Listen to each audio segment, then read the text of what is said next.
आज सुबह सुबह ही प्रशांत भैया का फोन आया। उन्होंने आंसुओं से भींगे स्वर में कहा, छुटकी, राधा नहीं रही। अभी कुछ देर पहले ही वह हमें छोड़ गई। मेरा तो जी धक से रह गया। वैसे मैं जानती थी कि कभी न कभी यह दुखद समाचार भैया मुझे देने वाले हैं। जब से उन्होंने बताया था कि भाभी को फेफड़ों का कैंसर हुआ है, मेरे मन में डर बैठ गया था।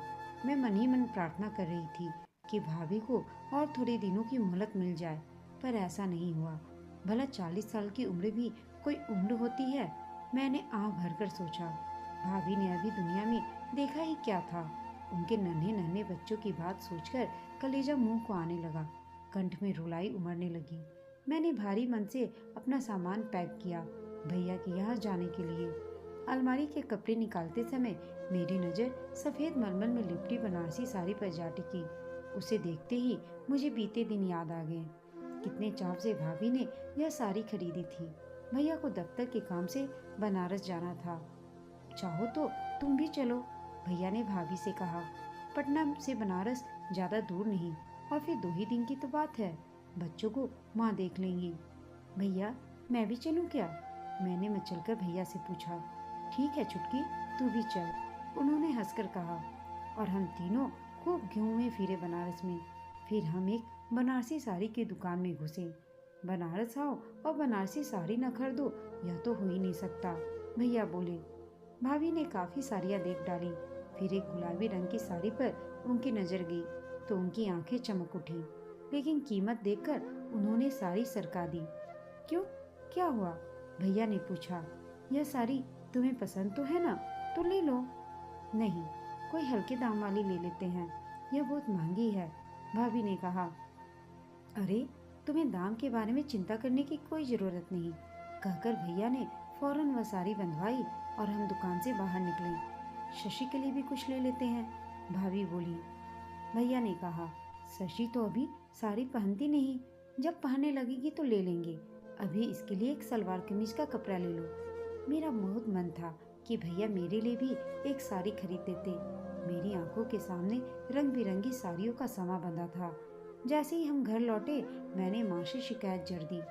माँ को बताना मानो बारूद के पलीते में आग लगाने जैसा था। माँ एकदम भड़क उठी। अरे, इस प्रशांत के लिए मैं क्या कहूँ, उन्होंने करक कर कहा। बीवी के लिए 8,000 रुपये खर्च कर दिए। अरे, साथ में तेरी बिन ब्याही बहन भी तो थी, उसके लिए भी एक साड़ी खरीद देता तो तेरा क्या बिगड़ जाता? इस बेचारी का पिता जिंदा होता तो यह तेरा मुंह क्यों जोती? माँ, इसके लिए भी खरीद देता, पर अभी तो यह 14 साल की ही है, भैया ने कहा। इसकी साड़ी पहनने की उम्र थोड़ी ही है। फिर माँ ने कहा, तो क्या हुआ, अभी नहीं तो 1 साल बाद ही पहन लेती। बीवी के ऊपर पैसा फूकने को हरदम तैयार। हम लोगों के खर्च का बहुत हिसाब किताब करता है तू। भैया चुप लगा गए। माँ बहुत देर तक बकती झकती रही। भाभी ने साड़ी माँ के सामने रखते हुए कहा, माँ जी, यह साड़ी शशि के लिए रख लीजिए, यह रंग उस पर बहुत खिलेगा। माँ ने साड़ी को पैर से खिसकाते हुए कहा, रहने दे बहू, हम साड़ी के भूखे नहीं हैं। देना होता तो पहले ही खरीदवा देती। अब क्यों यह ढोंग कर रही हो? तुम्हारी साड़ी तुम्हें ही मुबारक हो। फिर माँ रोने लगी। प्रशांत के बापू जीवित थे तो हमने बहुत कुछ ओढ़ा और पहना। वे मुझे रानी की तरह रखते थे। अब तो तुम्हारे आसरे हैं, जैसे रखोगी वैसे ही रहेंगे, जो दोगी सो खाएंगे। सारे उपेक्षित सी बहुत देर तक जमीन पर पड़ी रही। फिर भाभी ने उसे उठाकर अलमारी में रख दिया। मुझे याद है कि कुछ महीने बाद भैया के सहकर्मी की शादी थी और घर भर को निमंत्रण किया गया था। वह बनारसी साड़ी पहनी ना?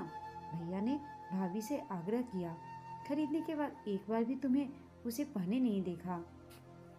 भाभी साड़ी पहनकर आई तो उन पर नजर नहीं टिकती थी। बहुत सुंदर दिख रही थी वे।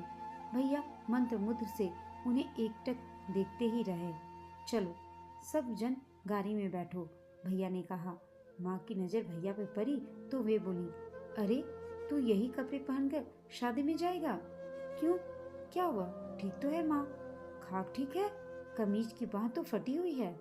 ओह, जरा सी सीवन उधर गई है माँ, मैंने ध्यान नहीं दिया, भैया ने कहा। अब यही फटी कमीज पहनकर शादी में जाओगे? जोरू पहने बनारसी साड़ी और तुम पहनो फटे कपड़े। तुम्हें अपनी मान मर्यादा का तनिक भी ख्याल नहीं है। लोग देखेंगे तो हंसी नहीं उड़ाएंगे क्या? माँ ने कहा। मैं अभी कमीज बदल कर आता हूँ। तभी भाभी बोली, लाइए मैं 1 मिनट में कमीज सी देती हूँ, उतारिए जल्दी। थोड़ी देर में भाभी बाहर आई तो उन्होंने अपनी साड़ी बदलकर एक सादी फूलदार रेशमी साड़ी पहन ली थी। यह क्या? भैया ने आहत भाव से पूछा। तुम पर कितनी फब रही थी वह साड़ी, बदलने की क्या जरूरत थी? मुझे लगा साड़ी जरा भड़कीली है, दुल्हन से भी ज्यादा बन संवर कर जाऊं तो यह सब कुछ ठीक नहीं लगता।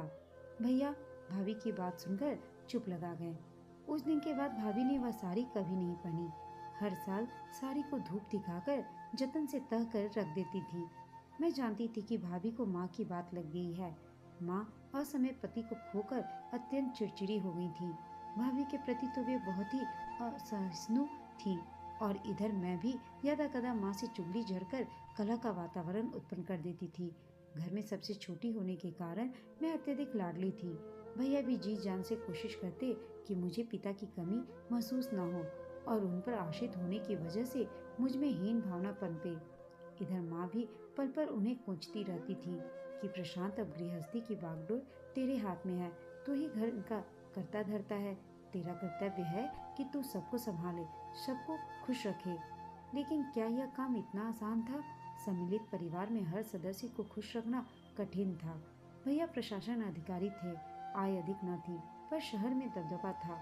लेकिन महीना खत्म होते होते पैसे चुक जाते और कई चीजों में कटौती करनी पड़ती। मुझे याद है एक बार दिवाली पर भैया का हाथ बिल्कुल तंग था।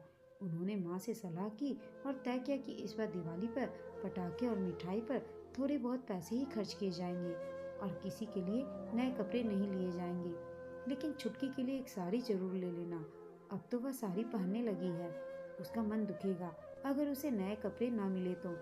अब कितने दिन हमारे घर रहने वाली है, पराया धन बेटी की जात। माँ ने भैया से कहा। ठीक है, भैया ने सहमति कर से सिर हिलाया। मैं नए कपड़े पहनकर घर में मटकती फिरी। बाकी सबने पुराने धुले हुए कपड़े पहने हुए थे, लेकिन भाभी के चेहरे पर जरा भी शिकन नहीं आई। जहाँ तक मुझे याद है, शायद ही ऐसा कोई दिन गुजरा हो जब घर में किसी बात को लेकर खटपट ना हुई हो। भैया के दफ्तर से लौटते ही माँ उनके पास शिकायत की पोटली लेकर बैठ जाती। भैया भाभी कहीं घूमने जाते तो माँ का चेहरा फूल जाता। फिर जैसे ही वे घर लौटते वे कहती, प्रशांत बेटा, घर में बिन ब्याही बहन बैठी है, पहले उसको तो ठिकाने लगा, फिर तुम मियाँ बीवी जो चाहे करना, चाहे अभिसार करना, चाहे रास रचाना, मैं कुछ नहीं बोलूंगी। कभी भाभी को सजते संवरते देखती तो ताने देती, अरे बहू, सारा समय श्रृंगार में लगाओगी तो इन बाल गोपालों को कौन देखेगा। कभी भाभी को बंठन कर बाहर जाते देख मुंह बिचकाती और कहती, उह, 3 बच्चों की माँ हो गई हो पर अभी भी सार श्रृंगार का इतना शौक। इधर भैया भाभी को सजते संवरते देखते तो उनका चेहरा खिल उठता। शायद यही बात माँ को करती थी। उन्हें लगता कि भाभी ने भैया पर कोई जादू कर दिया है, तभी वे हर वक्त उनका ही दम भरते रहते हैं। जबकि भाभी के सौम्य स्वभाव के कारण ही भैया उन्हें इतना चाहते थे। मैंने कभी किसी बात पर उन्हें झगड़ते नहीं देखा था भाभी से। कभी कभी मुझे ताज्जुब होता था कि भाभी जाने किस मिट्टी की बनी है। इतनी सहनशील थी वे कि माँ के तमाम तानों के बावजूद उनका चेहरा कभी उदास नहीं हुआ। हाँ, एक आध बार मैंने उन्हें फूट फूट कर रोते हुए देखा था। भाभी के 2 छोटे भाई भी थे जो अभी स्कूल में पढ़ रहे थे। वे जब भी भाभी से मिलने आते तो भाभी खुशी से फूली न समाती। वे बड़े उत्साह से उनके लिए पकवान बनाती। उस समय माँ का गुस्सा चरम पर पहुंच जाता। ओह, आज तो बड़ा जोश चढ़ा है, चलो भाइयों के बहाने आज सारे घर को अच्छा खाना मिलेगा। लेकिन रानी जी, मैं पूछूं, तुम्हारे भाई हमेशा खाली हाथ झुलाते हुए क्यों आते हैं? इनको सोचता नहीं कि बहन से मिलने जा रहे हैं तो एक आध गिफ्ट लेकर चले, बाल बच्चों को वाला घर है आखिर।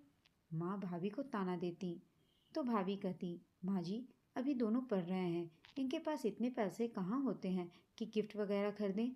अरे, इतने भी गए गुजरे नहीं कि 2-4 रुपए की मिठाई भी ना खरीद सके। आखिर कंगालों के घर से है ना, ये सब तौर तरीके कहाँ से जानेंगे। भाभी को यह सब बात चुभ गई। वे चुपचाप आंसू बहाने लगी। कुछ वर्ष बाद मेरी शादी तय होगी। मेरे ससुराल वाले बड़े बड़े लोग थे, उन्होंने दहेज लेने से इनकार कर दिया था। जब मैं विदा हो रही थी तो भाभी ने वह बनारसी साड़ी मेरे बक्से में रखते हुए कहा, छुटकी, यह मेरी तरफ से एक तुच्छ भेंट है। अरे, यह तो तुम्हारी बहुत ही प्रिय साड़ी है भाभी। हाँ, पर इसको पहनने का अवसर ही कहाँ मिल रहा है छुटकी। जब भी इसे पहनूंगी तुम्हें मेरी याद आएगी, भाभी ने कहा।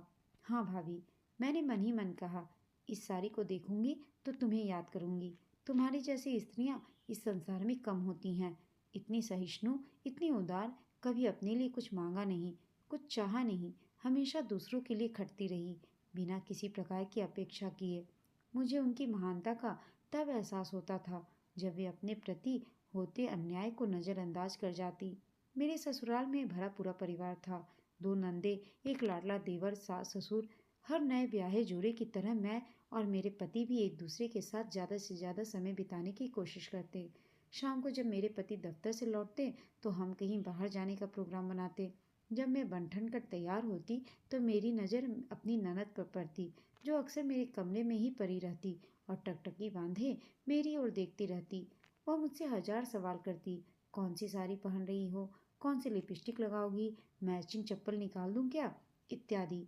बाहर की ओर बढ़ते मेरे कदम थम जाते। सुनो जी, मैं अपने पति से फुसफुसा कर कहती, सीमा को भी साथ ले चलते हैं। ये बेचारी कहीं बाहर नहीं निकल पाती और घर में बैठी बोर होती रहती है। अच्छी बात है, ये वे मन से कहते हैं, जैसा तुम ठीक समझो। मेरी सास के कानों में यह बात पड़ती तो वे बीच में ही टोक देती, सीमा नहीं जाएगी तुम लोगों के साथ, उसे स्कूल का ढेर सारा होमवर्क करना है और उसको ले जाने का मतलब है टैक्सी करना, क्योंकि मोटरसाइकिल पर 3 सवारियां नहीं जा सकती। सीमा भुनभुनाती, मुंह फुलाती, अपनी माँ से हुज्जत करती, पर सास का फरमान कोई टाल नहीं सकता था। मैं मन ही मन जानती थी कि मेरी सास जानबूझकर सीमा को हमारे साथ नहीं भेजती थी और उसे घर के किसी काम में उलझाए रखती थी। मैं मन ही मन उनका आभार मानती। एक बार मेरे भैया मुझसे मिलने आए थे। माँ ने अपने सामर्थ्य भर कुछ सौगात भेजी थी। मेरी सास ने उन वस्तुओं को बहुत तारीफ की और घर भर को दिखाया।